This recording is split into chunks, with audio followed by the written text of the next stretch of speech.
bike reveal. It is a 21 ZX6R with unknown mileage. The dash will not turn on yet. I'll be working on this project for the next 3 to 4 months to get it back up and running. The damage that you see is majority cosmetic.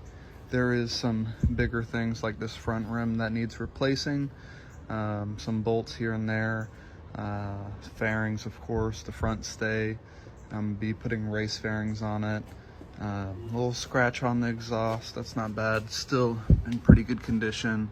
You got a rear brake caliper mount that needs to be replaced, chain sprockets, new tires. But overall, this bike is in decent shape. I'm expecting around $2 grand worth of repairs. So let's get started.